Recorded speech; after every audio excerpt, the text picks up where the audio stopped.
This is Amend and Progress, your go-to podcast from Vodori for all things promotional material review.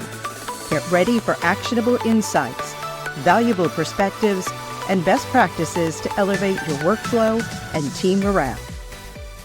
Hello, everyone, and welcome to Amend and Progress, Vodori's podcast about the material review process.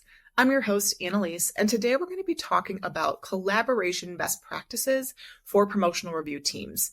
Now, there are lots of different ways to talk about collaboration as it relates to the material review process, but we're going to be spending specific time on thinking about collaboration in times of change. So your MLR review team is changing, your organization is changing, you're doing some recalibration, and what are some things that organizations can think about to improve collaboration during this time? I'm delighted to be joined by Lauren Walker, Senior Manager of Customer Success at Vodori. Lauren, welcome to the show. Thanks so much for having me. I'm excited to be here. Awesome. Me too. And I think what a perfect person to bring on in this conversation, because as Senior Manager of Customer Success at Vodori, you sort of oversee all things customer consultation. You work with our team to provide best practices to our customers day in and day out. And so you just always have this incredible trove of knowledge that I'm going to tap into today to talk about collaboration. But let's take a step back. Why do we even bother talking to our customers about collaboration as it pertains to the material review process? Why is this important? Yeah, I think that's a great place to start. It's so important because even though the material review process has changed over time and incorporated new technologies, the underlying piece of the process is always going to be people. So you need to understand how to work together in order to effectively make your process the best it can be. And that starts with the people on your team. Absolutely. We talk about it all the time internally at Vodori. The process is made of humans. So there are certainly process optimizations to be made, but you can't forget about the human element because they're the ones ultimately that are judging the piece of content and working together to move this process along. So I think it's spot on your point. Seasons have changed. So relatively new year, we're still in Q1 of 2024. And so I think typically we talk about goal setting and maybe team changes more at the beginning of the year, but team recalibration is relevant all year long, right? And something we talk about at Vodori is like no business is constant. And so I think the things that we'll be talking about today, while yes, we're talking about them at the beginning of the year, are relevant all year round. And I'm just curious, like, what are you seeing in terms of like team recalibration? What's any like trends in terms of like how MLR teams are changing in 2024? Yeah, I think that's a great question. And exactly as you said, recalibration is important all year long. Teams go through changes no matter the time of year. If there's personnel changes, if there's process changes, they're responding to something and needing to recalibrate to that moment in time. In terms of trends in 2024, I think a big one, especially as you said, we're in the first quarter of the year, is going to be goal setting. Everyone talks about their goals for the year. And so that's a big time for the teams that we're working with right now. They're really focused on what are we trying to achieve this year? What can we set out for in terms of our content plans or our team process plans? What can we do to make this year even better than the last? A couple of other trends that I'm seeing are the incorporation of more human elements into the process. While we've always seen some of our customers utilize a sort of meeting, an MLR review meeting or a PRC committee type team meeting, I think another interesting thing that I've seen some of our customers do is incorporate additional team time. One customer in particular has started a weekly office hours to bring a massive team together to just ask questions, whether it's about the process, whether it's about the expectations within their particular role or function, and even down to some technical questions about the tools that they're using. Mm-hmm. Because, of course, software like Vodori's can help facilitate collaboration, right? You can comment, you can ask questions while the piece is in review. But I think one thing that you and I have talked about, separate of the recording, is that sometimes they need to come together and talk through maybe the stickier or more hairy topics that are preventing quick review times, or they're running into the same issue over and over. And so I think maybe not often, but it's again a reminder to don't forget the people, because the people do impact the process. And so the more you can sort of come together in an office hours or whatever the case may be to talk through those things, I think is so advantageous, and maybe something that we're starting to see a little bit more in a remote culture. Absolutely. Yeah. You hit the nail on the head. It's so important to talk through maybe trickier topics or touchier topics through more than just, writing comments back and forth to each other. Having an actual conversation can be so important in those particular conversations. Do you typically see so in office hour, I would imagine there's a moderator, but typically there's someone guiding these bigger conversations, correct? Like what is sort of the best format, or what are the different types of formats like people could consider for these PRC review meetings or, MLR review meetings? What are some different formats that you see our customers do? Yeah, I've seen a couple different things. There are some times where our customers have an indicator in Pepperflow, for example, in their MLR platform, where they're saying, this is the type of piece that we need to bring to the committee and have a conversation about. So they already have a lineup of pieces that they're ready and waiting to talk about. Oftentimes in scenarios where they are having a meeting, they do have a moderator, whether that be their PRC coordinator or MLR coordinator, or just somebody who owns the tool or the process. Somebody is shepherding along that conversation and ensuring that they get to the important topics. So sometimes it's like preemptive. I'm selecting these pieces of content to have the conversation about. Other times it's more of an open forum, and they have a weekly or bi-weekly meeting where they're saying anything that's due in this time period will be discussed if necessary. And you can come and bring that topic to this. So it's kind of like either a scheduled agenda indicator or freeform is what we're really seeing. Yeah, super helpful. I think probably dependent on the culture, how much content if you have things that are more time bound, perhaps one option works better than the other. But I just know you interact with so many different formats of these things. So I was just curious to learn more about what you're seeing.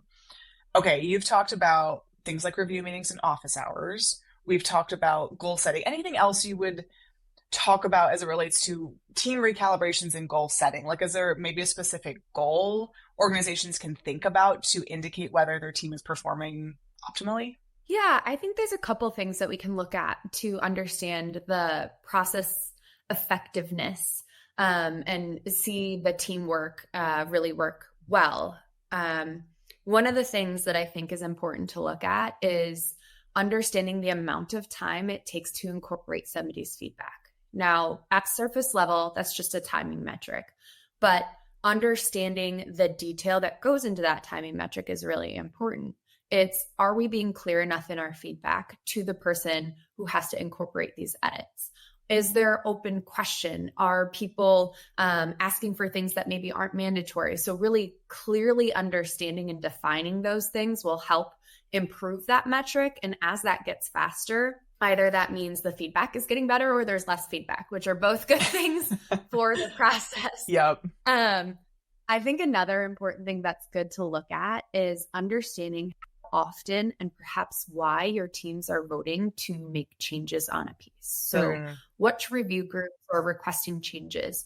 What are the changes? What category of changes are they requesting? Because that helps us identify training opportunities or trends that we're seeing. Or maybe we're not clearly defining somebody's role and responsibilities as a reviewer because they request some changes that are maybe a little bit out of the bounds of what they're typically looking for.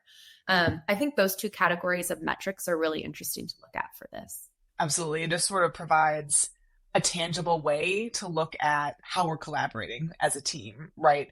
And so for both of those metrics that you shared, what is our recommendation in terms of how often to revisit that goal? What do you tell our customers? Yeah, and it's going to vary depending on the customer and how often they're making changes to the process, because you don't want to keep measuring something as you're continuing to make changes because you have no baseline to go off of. So I think revisiting something quarterly, because that takes into account the cyclical nature of content. Not every month, not every week looks the same. And so you're getting a good baseline number of pieces to understand really what this goal normally looks like. And perhaps 90 days later, you've incorporated a set of changes into your process and you can really understand the impact that that's had. That's awesome. I think just quarterly, it's not a huge task, but often enough that you have those opportunities for course correction, or the business is changing, so we need to change on our end as well. And I had a conversation with Anne Swearingen on the Amend and Progress podcast, and she agreed with this quarterly concept. And I think, I don't want to put words in your mouth, but I think you would agree too, it's okay for the goal to change. Absolutely. You don't, just because you set one at the beginning of the year, because that's what you're focused on, does not mean that you can't adjust and change as the year goes on. So I know we preach that to our customers at Vodori, that change is inevitable.